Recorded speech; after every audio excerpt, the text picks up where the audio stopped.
which is very, very nice for me. And it's also a pleasure to introduce a topic that I've been working on for almost 40 years, and certainly 12 years at World Health Organization in Geneva.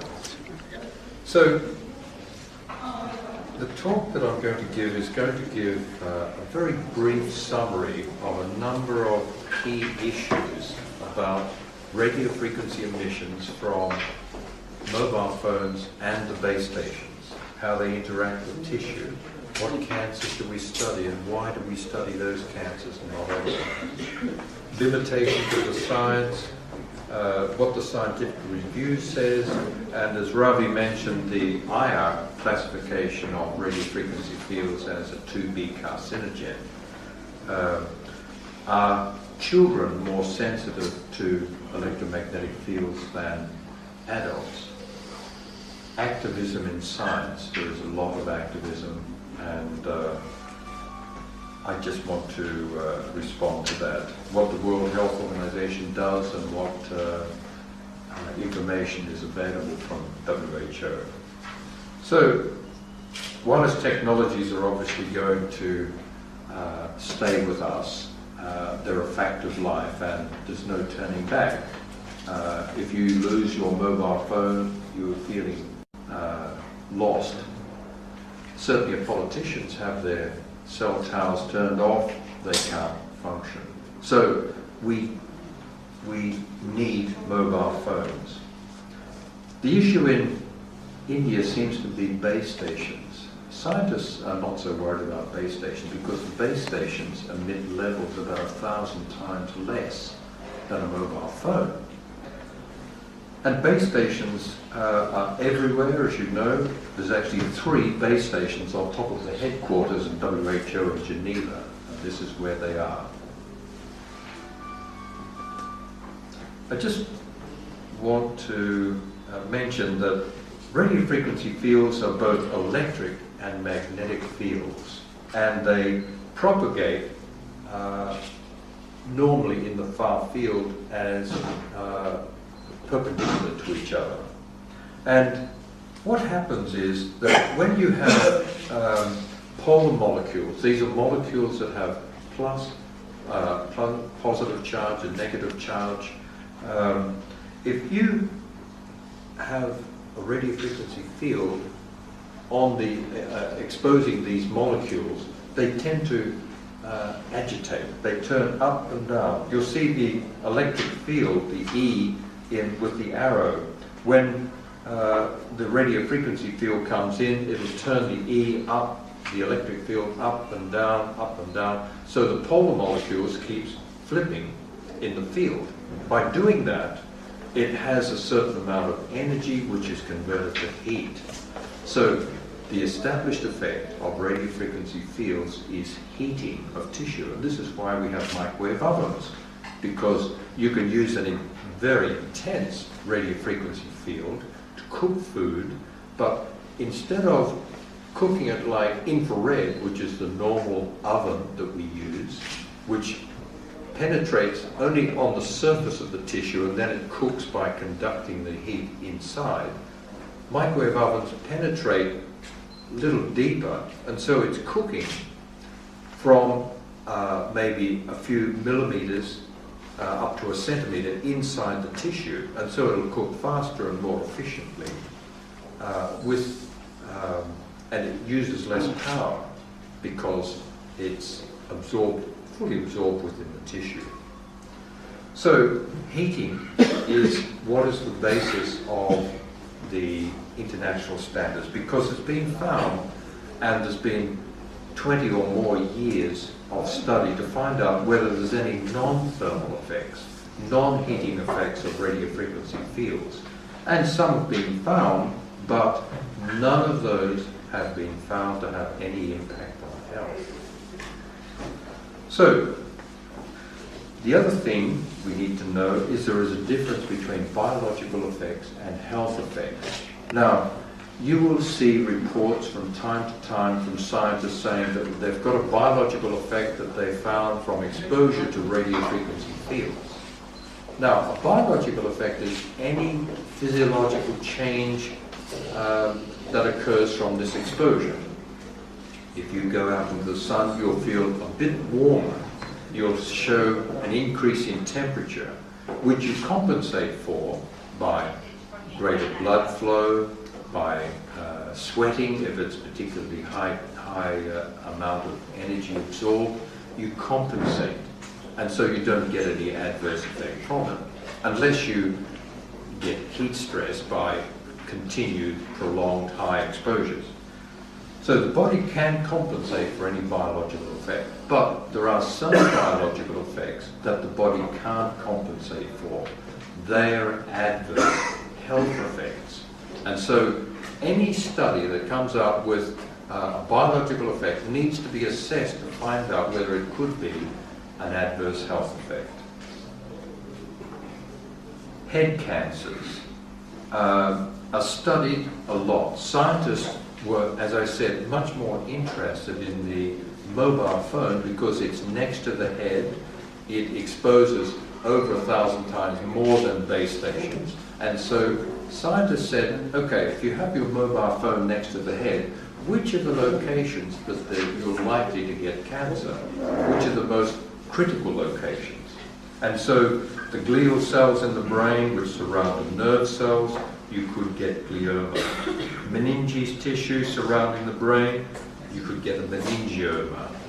Or acoustic neuroma, which is the acoustic nerve connecting the ear to the brain, that's another possibility. Or carotid gland tumor, which is a salivary gland tumor that could occur when you have a mobile phone. So they're the critical sites in the head. And so most of the research on head cancers has been on these four sites.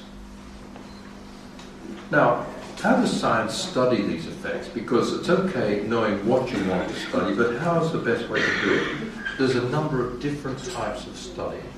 There's studies on cells suspended in nutrient medium, or whole animals, and usually it's laboratory rats or mice that you can expose, or you can study human populations, and these are the epidemiology studies.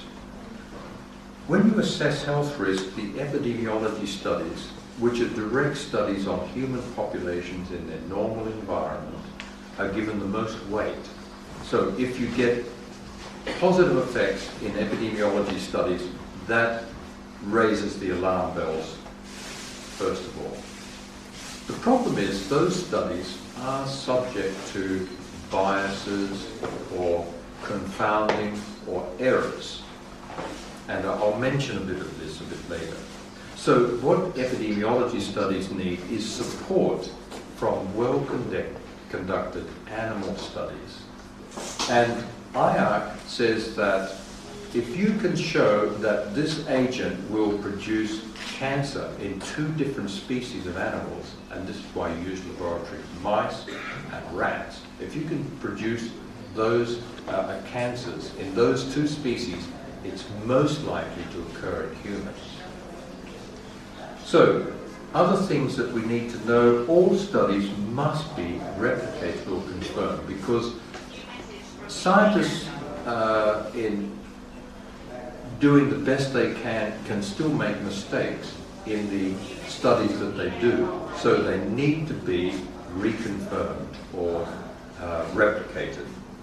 All studies need to be taken into account when you assess health risk, whether they're positive or negative studies.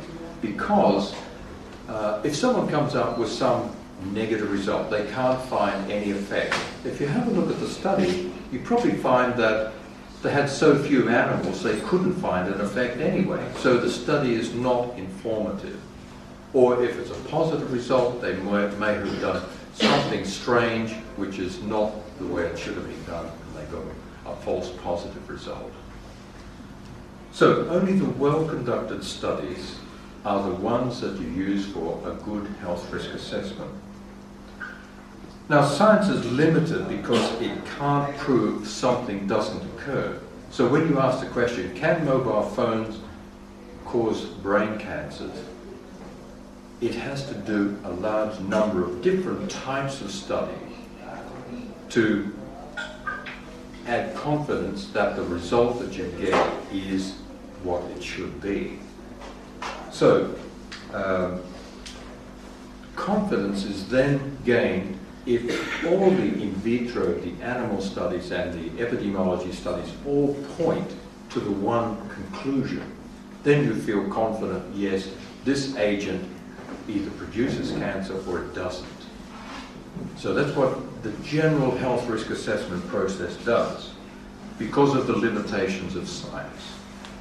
And so this is how you generally weight your studies. So if you get some really good epidemiology studies, and this is what happened with smoking. So Richard Dole did a number of studies on smoking, and he found that people seemed to get lung cancer when they were heavy smokers. And but there were no animal studies. You couldn't get animals to smoke cigarettes. But the epidemiology studies were very strong. They had risk ratios, or the risk of having lung cancer seemed to be 10 or 20 times more if the person smoked than if someone didn't smoke. So the epidemiology was really strong. But eventually they did get animals to smoke, and they were able to confirm that lung cancer was in fact produced by smoking. Now let me just review some of the issues that are obviously critical in India, and these seem to be base stations and wireless technologies. Now WHO issued a fact sheet on this a few years ago, and this is just a summary. First of all, that the emissions are in general, and it depends on how close you are to the base station, about 1,000 times less than the international standard.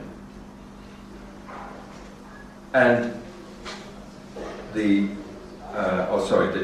also, I've included here the increases in temperature. The established health effects is if you increase the body temperature by 1 degree Celsius, then you find that in animals anyway, that you can get changes in behavior, or their endurance is reduced, they can't perform tasks at the same level if you're exposing them to microwaves compared to animals that are performing the same task and not being exposed.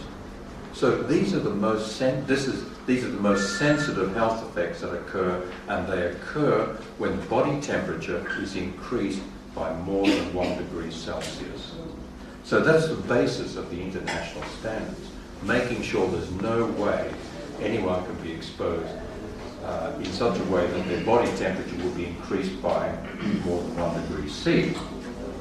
Now, the standards for mobile phones are such that if you hold a mobile phone against your head for 10, 20 minutes while you're talking, the increase in brain temperature is 0.1 degrees Celsius, which is normal.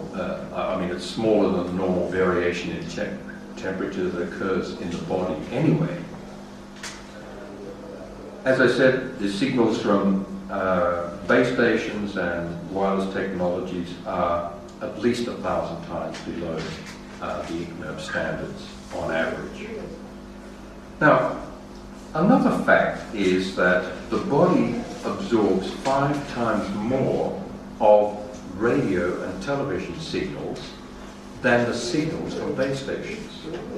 And this comes about because radio and television actually has a lower frequency, and so because of that lower frequency it penetrates further into the body, and so you get more of the radiation is absorbed in the body.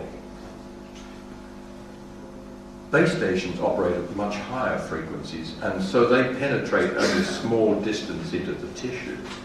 So when you look at the absorption curves with frequency, radio and television is absorbed 5 times more than base station signals. They're the same sort of signals, it's just the frequency is different. They're all electromagnetic fields. They have basically the same effects. People ask,